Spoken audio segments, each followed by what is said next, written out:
Hello everyone, welcome back to episode 29, I think, of my Elden Ring Let's Play. Let me just adjust my mic a bit and get comfortable because we are gonna go explore more of the Weeping Peninsula. There's a couple of things I want to do. First, I'm gonna mark this place and this place. I want to show you a couple of things there. I want to show you a couple of things over here, which we'll probably do first. Should we? Okay, yeah. Let's do it. So, uh, fun fact: the last episode, the one that I uploaded, I had quite a bit of problems uploading it. For some reason, the audio when I rendered was not being included in the final video. I don't know why, and that led to a few problems, which I've since fixed. But it did take a while to get it up and running. So yeah, that was a bit delayed. So this video was also a bit delayed by 2 days. Um, all right, we're approaching a village, and in this village we will see our first, or we'll experience our first little bit of madness. Madness is a status effect, just like bleed, and just like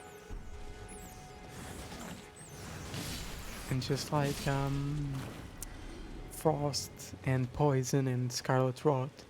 Um, it's especially uh, tricky to deal with because it not only does it do a fixed amount of damage of your health, which is or not a fixed amount, like a percentage of your health, if I'm not mistaken, which by itself is already quite bad.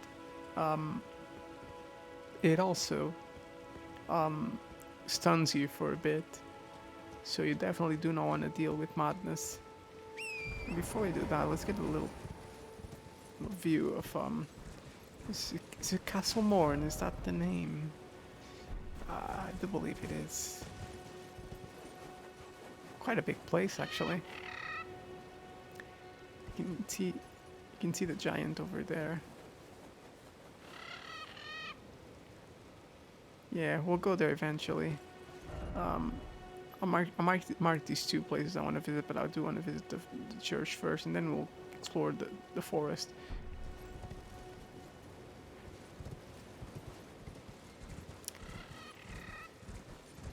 But yeah, I mean, um, madness is quite a nasty effect.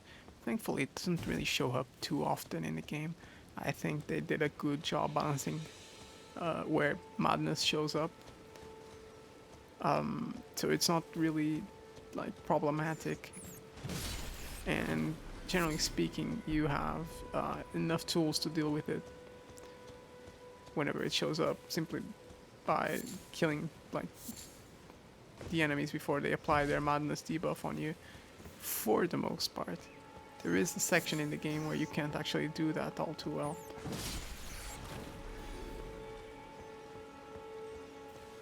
Yeah, you can see very well. First of all, it's a very laggy area. I'm averaging about 50 FPS, which is quite bad.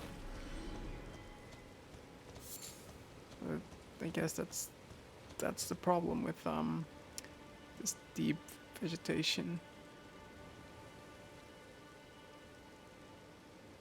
And yeah, you can see that they have madness because of like the glow in their eyes.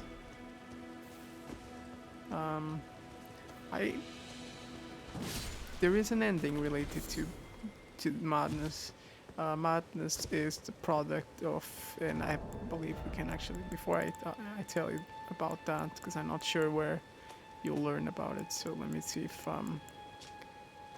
yeah, a sign that disease suffer from the flame of frenzy. This grape has ripened and burst. And if you look at this, grown in land afflicted by the frenzy, it's used for its pain-relieving properties. So it's also known to be a dangerous intoxicant. To be a dangerous intoxicant. Yes. So it's actually called frenzy, not madness. To be more specific. It doesn't really matter, to be fair, but frenzy is caused by the flame of frenzy, whatever that would be. Um, and there is actually an ending related to that. Very cool ending. Uh, definitely, um, definitely more of a tonal shift compared to the other endings. Ailing Village. Not a difficult place, by the way. Do not worry.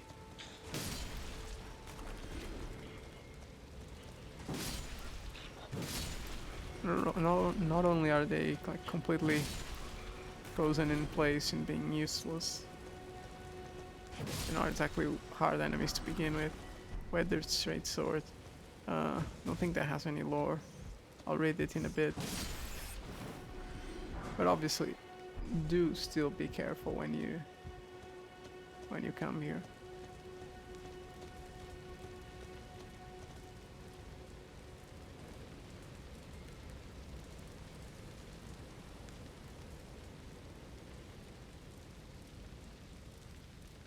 Poor fellas.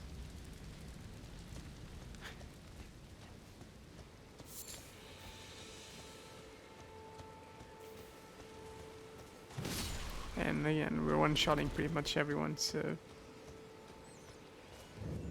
Yeah, this might be like the hardest part, I guess. Oh, wish you could get some rune arcs.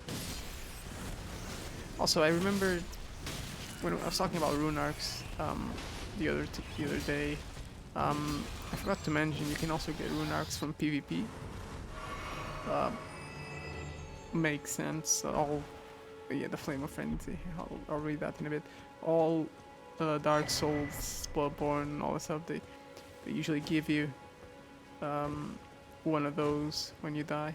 Or not when you die, when you win at PvP. When you're affiliated with certain factions, if I'm not mistaken. In Dark Souls, you could, if I'm not mistaken, because basically the explanation in Dark Souls is you have to be human to invade and to be invaded. So once you go into someone else's world, you take their humanity away, and in that way you extend, like in lore, you extend your humanity, and thus you do not go hollow, which means, well, pretty much going like completely crazy, or no, not really. As the word implies, you just become hollow. Yeah. Not a okay, come on, this is not clear. Not a very complex location. Mostly used to farm frenzy items or frenzy materials. Let me read that spell. And I can also read this wooden shield. Tall, medium-sized wooden shield, light for its size and easy to handle, carried by the soldiers of the village that is afflicted by frenzy. The yellow flame is a symbol of affliction, serving as a warning to those who might approach the village. And where are the spells? There we go. Causes the yellow flame of frenzy to burst forth from the caster's eyes, charging increased range of burst. The flame of frenzy deals damage, blah blah. Incantation originating from the maddening three fingers. The three fingers. If you don't remember, we are technically working alongside the two fingers.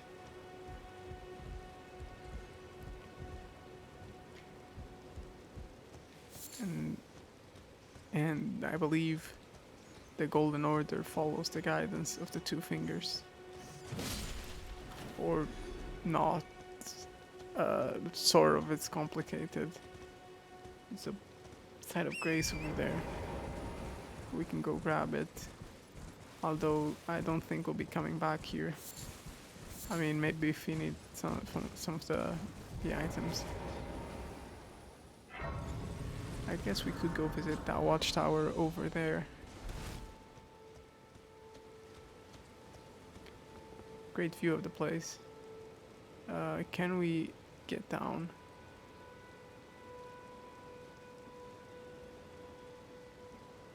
We can, I think. Let's get on torrent.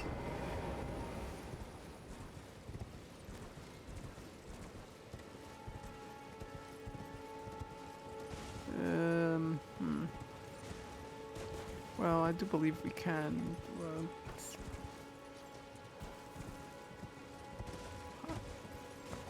oh, what are you doing here? Oh, yeah.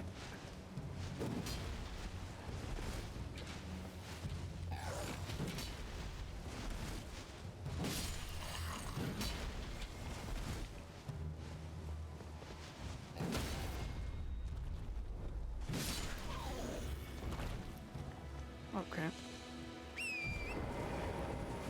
Yeah, so that's the village, the Ailing village. There's honestly not much to go on for now about it.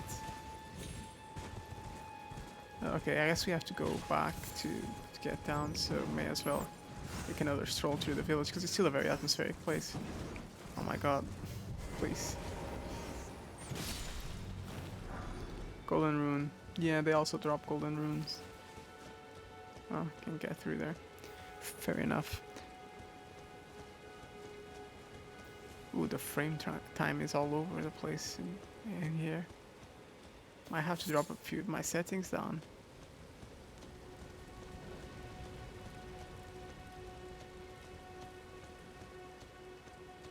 Let me just check something. Let me left click with my mouse. Okay.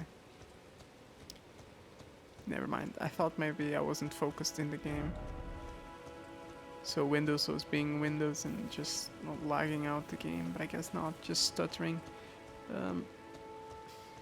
Stuttering has always been a problem with Elden Ring. I guess we can talk about that because that's a topic that I haven't yet mentioned. But I would say that because of the state of the performance in this game, I'm probably not gonna ever buy a From Software game again, like day one,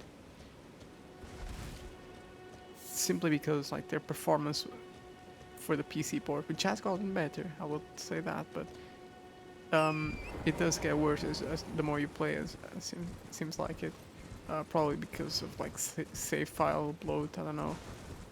Regardless, I probably won't be buying another game from them on day one again, even if the reviews are generally positive.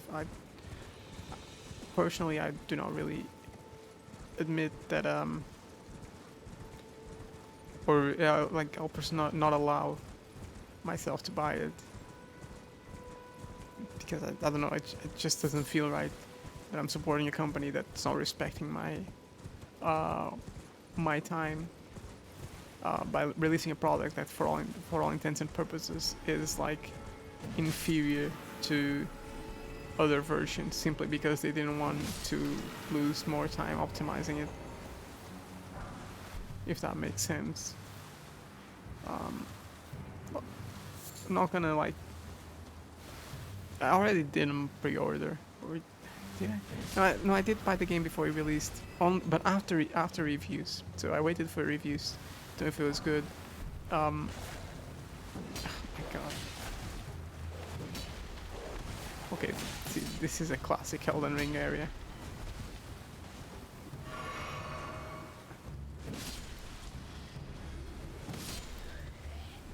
Okay. Yeah, so as I was saying, like, I did technically pre-order the game because but I did wait for reviews. I was waiting to know if is the game gonna be good? Is the open world like ruining the formula? So I did actually wait for those reviews before I bought it. Next time though, even if the reviews say it's good, if the performance is not good, I'm just not gonna get it. I'm not gonna trust like my own hardware, which is fairly capable. I have a 3060 Ti, which is decent. I'm not gonna say it's like a very. No, it is it's like a high-end GPU in the current market. Hand ballista. Okay, it is a high-end GPU in the current market. And yeah, I mean, like I won't trust my own hardware to like carry me with the performance because even with my graphics card. My CPU is showing its age, but it's still quite all right. It's a 3600X Ryzen 3600X. So yeah, it's not a bad PC by a long shot. So I'm not gonna trust like the next From Software game to just run properly on these specs. So yeah, I'm not gonna buy their next game, I guess. Not at launch anyway. I mean, there's plenty of games to play. Yeah, Castlemore, that's the name of the castle, because that's Castlemore and Ramparts. Anyway, we explored Ailing Village, we explored this little forest lookout tower. I want to go here and here and here eventually, but for now, there's a couple of things that I still want to do.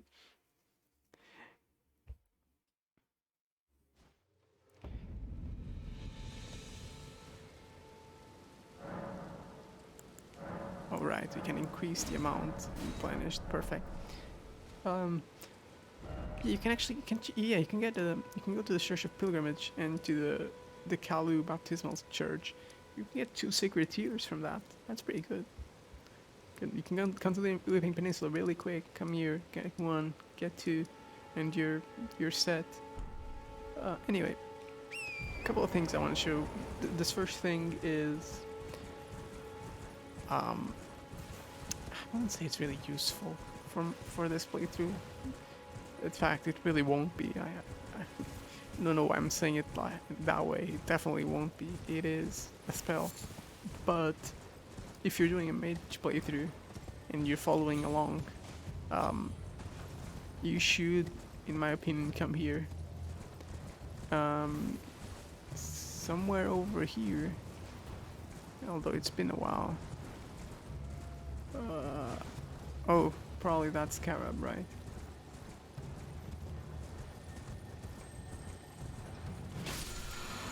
And you get the poison mist. Mist spells are very, very strong in this game. Poison mist is the weakest one, I think. Maybe not, but I do think it is. However, it is. Oh, you have a nice view here. I'll talk about it. Yeah, so poison mist is probably the weakest of the mist spells, but it's still decent. There's one mist spell which the name escapes me, but I think it's Frozen Mist or something. That one's really strong. Like, it'll one-shot a lot of bosses. Well, not one-shot, but like do it in one rotation. Anyway, that over there is Castle Redmane. If you remember from our talk with Gideon, that's the home of Radahn, General Radahn. We'll go there soon-ish. So Radahn's fight does have a gimmick where you technically have to summon a lot of NPCs to help you. That is the intended way. If I want to fight him solo and I want to have like a decent time of it, I can't go there too early. However, there's something you can do before you go to before you go fight Radahn. Like, you can go there and do something else. Also, I want to come here, and I will let you know right now that there's nothing important in this swamp. Although we'll take a little look around and try to dodge the arrows that guy shoots at us. Lots of undead. Very nasty area. I didn't. The Dark Souls, Bloodborne, Elden Ring games, they all have this this thing with swamps, especially poison swamps. And by the way, if you're in a swamp, you have a horse, you're fine. It doesn't build up the status. I could have sworn there was an item here, but I guess not. Well, that's fine. Can we get up there without getting shot? Oh no. I just want to get a... Oh, here it is. Golden Rune 4. Okay. Ooh, that was an arrow. Can he shoot me from there? He absolutely can. He will. Okay, he's gonna take a while to shoot, so let's get up there.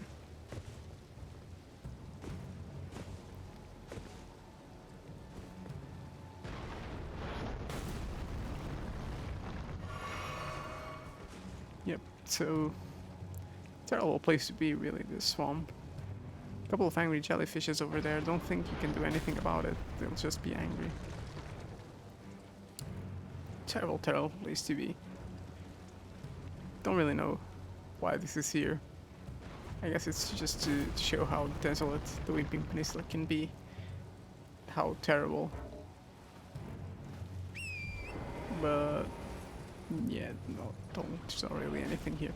The Weeping Peninsula is a fun place. I think it's well designed as a sort of like extra grind spot. If that was the intention, I think they managed to do it well. But there's a lot of like legitimately good locations that just don't have anything. It's like they made the Weeping Peninsula as a sort of place to grind out a few levels, but they simply didn't want to add like good stuff. Like, for our build, the best you can get is the Zweihander, and another sword that's in Castle Morn, which we will get soon. Like everything else, you just all the other places just don't have anything, and really they don't have anything for most builds. There's a memory stone here. There's really nothing here except like the first frenzy incantation. There is an important thing here. It's a mine, so you know, smithing stones. Important thing here maybe, but just for example, here I don't think there's anything important. There is a staff. I'm not sure if it's any good. I don't think it is. I mean, even the village itself, you know, whatever. The swamp had nothing. There's a random fight here and here, which I'll show you right now, actually, if it's night. Yeah, it is night. Overall, though, I think they could have maybe added some cooler items, you know, like some items that people legitimately want to use, like the Swathander. Because otherwise it just feels like a bit tacked on, you know. Still, it does manage to do what it sets out to do, which is just be an extra area.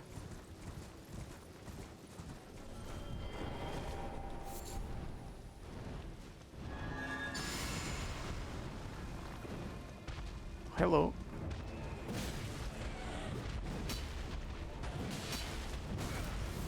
It's another death blow. I didn't take any damage from that, what? Oh, this is not good. Oh, that is not good.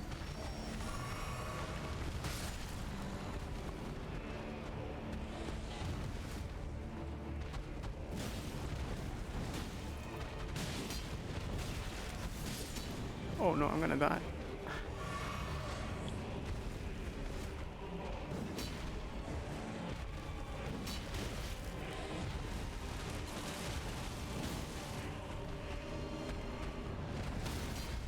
Oh, that works. Okay, I think we got him. We did not.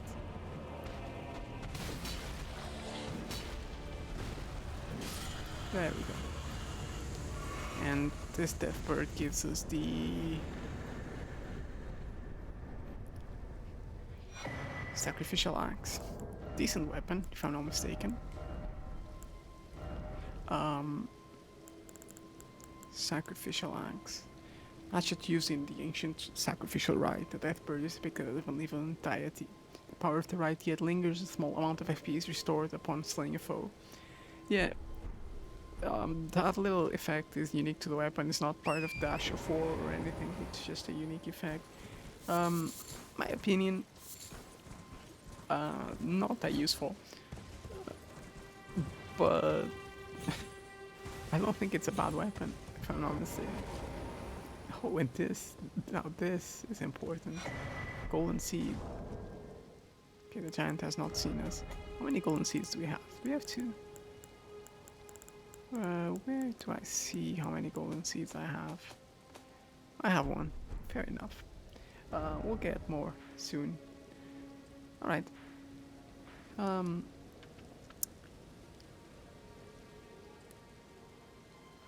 I think...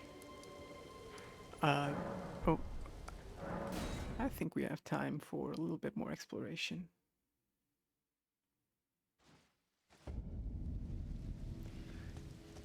And nothing like exploring a forest to keep us entertained.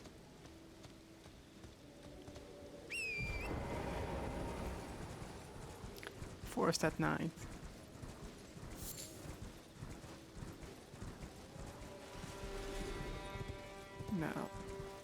Now, you may have noticed this little chandelier, and you may have noticed one in...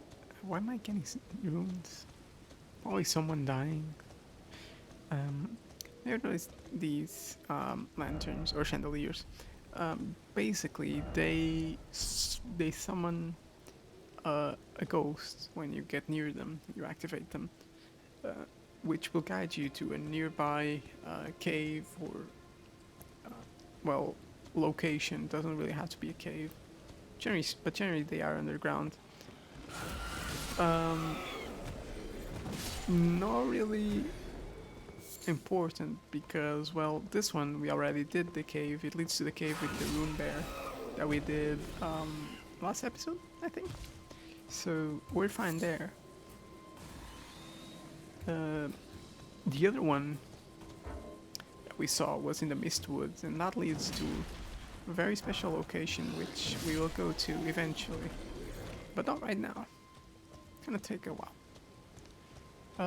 Okay, so this place has an important item, I guess, for mage users. I wouldn't say it is very important because there is a better one. Especially if you're technically like just trying to do as good as you can. Or being as efficient as you can. If you're role-playing, if you're trying to use some spells, sure, this one would be useful. The Demi-Human's Queen Staff. Crystal Burst was horrible the last time I used it. Tea Relief is worthless. No, it's not worthless, but not something we're using. Demi-Human Staff, or Queen Staff. Let's see, where is it? Queenstone Staff, Styled Scepter, a gift once given to demi-humans to foster peace. It can be wielded even by those of low intelligence. It's near that by fools in the academy. So, it is decently important because I do believe it has some decent scaling. However, it doesn't really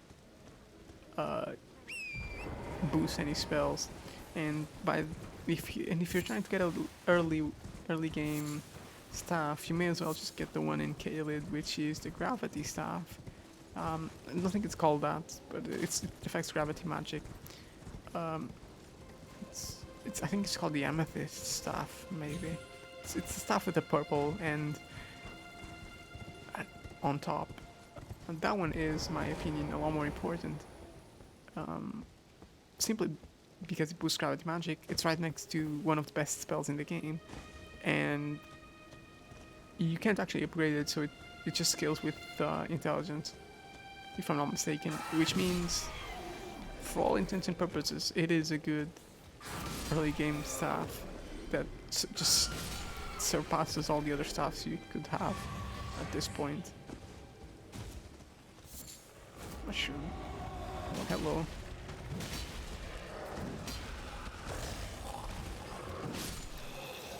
Goodbye. Why? Uh, try jumping. Why? Is there anything up there?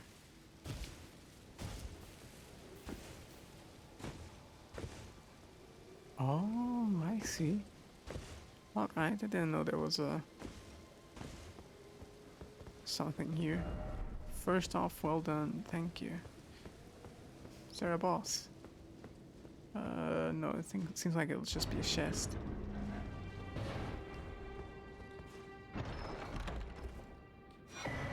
Shield of the Guilty. Oh, I do remember this shield. If I'm not mistaken, that has a special effect. Shield made to venerate a maiden whose eyes were cursed by briars of sin before being reborn in these lands. Venerating the repose of the dead, this shield boosts focus. The briars can be used to attack foes. Yeah, I think it's a special shield. The focus isn't really important, but if you need it, you need it. You can use it. I do believe it does quite a bit of damage with the shield bash. Alright, so you can't actually get in through normal means, fair enough.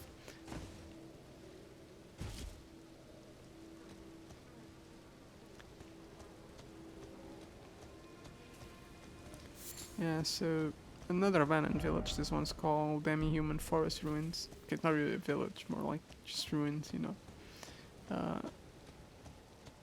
Not really anything here that I haven't shown yet, so that's it. I may sound a bit like not very enthusiastic about all this exploration, but I mean, this is part of the game. It is something I enjoy, you know, just going around killing stuff. It's just I'm trying to get used to like commentating over it because there's really not much to talk about. What could I tell you? You know, hey, here's another village, like the third one we've seen so far, or the ruins. You know the drill.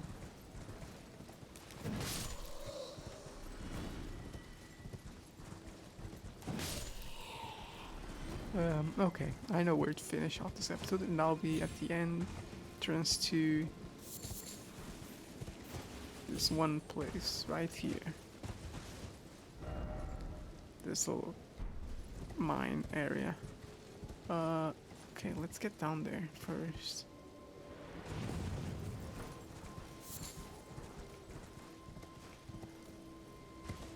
Or let's get down here first.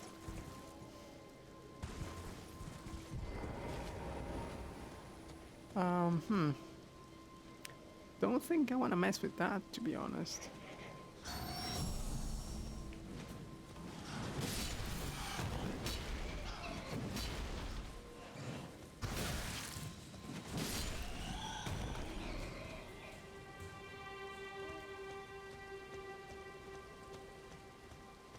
Yeah.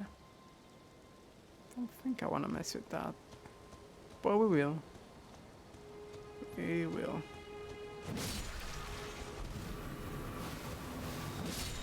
Oh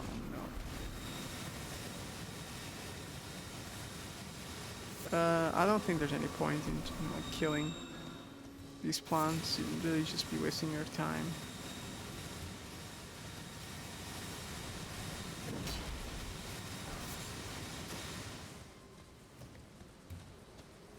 However, there seems to be a flower field here.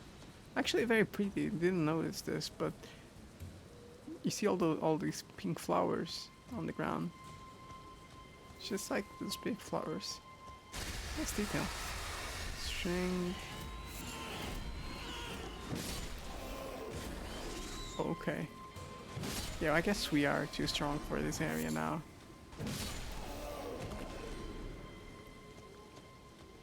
Oh well. Doesn't really matter.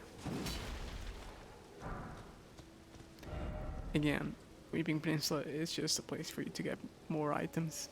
Or not more items too, but more stuff. Okay, I'm actually not gonna end the episode there because I think we have to go over here and then drop down, so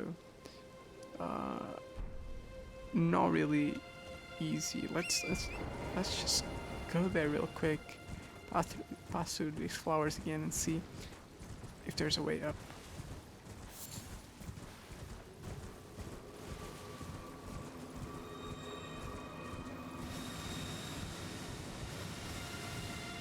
doesn't seem like there is.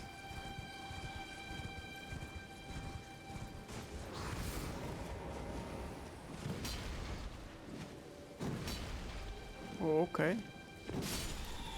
Okay. Yeah, there doesn't seem to be a way up. I think we have to go over here first, which is fair. So I guess we'll go back to the south of the lookout tower. Anyway, I hope you enjoyed this episode. A bit more calm, and, more focused on just exploring, doing, like, crossing off a few things off our list. Next episode, we will visit this tree and these mines. We only have a couple of other locations left before we go to Castle Morn. That castle will be its own episode. Could probably make it a very long episode. Probably an hour episode. That would be cool. Anyway, hope you enjoyed it, and I'll catch you next time. Bye bye.